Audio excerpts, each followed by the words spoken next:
So ఇలా particular engine అనేది ఉండడం వల్ల మనకి బ్రౌజర్లో రన్ అవుతుంది. ఇప్పుడు ఈ నోట్.js యూజ్ చేయడం వల్ల ఏంటి అని అంటే మనకి అడ్వాంటేజ్ ఏంటంటే బ్రౌజర్లో కాకుండా మనకి బయట రన్ అవ్వాలన్నమాట కోడ్ అనేది. లైక్ ఇప్పుడు మనం సి కానీ C++ కానీ పైథాన్ కానీ అలాంటివి మనం కమాండ్ ప్రాంప్ట్లో రన్ చేస్తున్నాం కదా. రన్ చేసిన వెంటనే మనకి కింద అవుట్పుట్ వచ్చేస్తుంది. బ్రౌజర్లో అవుట్పుట్ కాదు, కమాండ్ ప్రాంప్ట్లోనే మనం A+B అని రాయగానే కింద మనకి అవుట్పుట్ అనేది వస్తుంది. అలా రావడం కోసం మనం ఈ నోట్.js యూజ్ చేస్తున్నాం. మరి నోట్.js అనేది అంటే జావాస్క్రిప్ట్ రన్ టైమ్ ఎన్విరాన్మెంట్ని క్రియేట్ చేయడానికి నోట్.js యూజ్ చేస్తున్నాం. ఈ జావాస్క్రిప్ట్ అనేది రన్ అవ్వాలి అంటే ఒక పర్టికులర్ ఇంజన్ కావాలి. ఒక్కొక్క దాంట్లో ఒక ఇంజన్ మనం ఇన్స్టాల్ చేస్తున్నాము. మన నోట్.jsలో కూడా ఏదో ఒక ఇంజన్ ఉండడం వల్ల రన్ అవ్వాలి. సో ఆ ఇంజన్ అనేది మనం ఈ క్రియేట్ అనే ఇంజన్ ఉంది కదా క్రోమ్, దానికి నోట్.jsలో ఇన్స్టాల్ చేస్తున్నాం. దాంట్లో ఇంటర్ప్రిట్ అయి ఉంటుంది దాంట్లో. సో దాని ద్వారా ఈ జావాస్క్రిప్ట్ కోడ్ అనేది మనకి ఇంటర్ప్రిట్ అయ్యి రన్ అవుతుంది.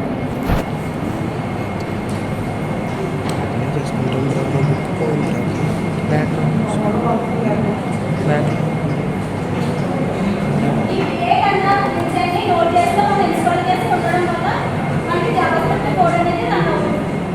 ఓకేనా?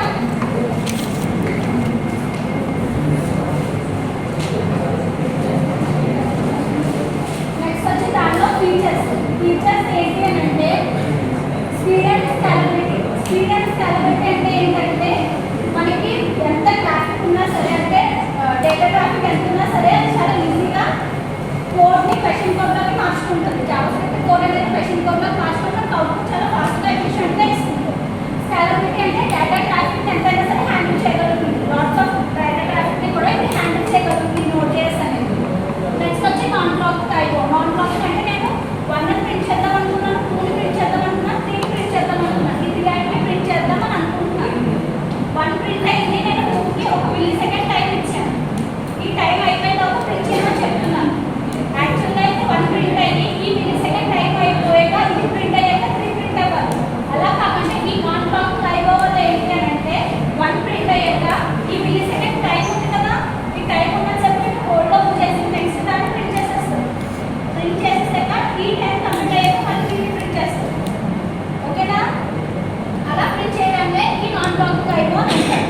ఫస్ట్ మనం ఇచ్చేసిన టైం ఎవరైతే ప్రింట్ అయిపోతుంది. మనం దీనికి ఏదైనా టైం ఇస్తే హోల్డ్లో ఉంచి నెక్స్ట్ అది ప్రింట్ అవుతుంది. ఈ టైం ఎప్పుడైతే కంప్లీట్ అవుతుందో ఈ 2 అనేది మనకి మళ్ళీ ప్రింట్ అవుతుంది. ఓకేనా? దాన్నే నాన్ బ్లాకింగ్ టైప్ అని అంటారు. నెక్స్ట్ వచ్చి జావాస్క్రిప్ట్. జావాస్క్రిప్ట్ మనం ఇప్పటివరకు ఫ్రంట్ ఎండ్లో యూజ్ చేసాం.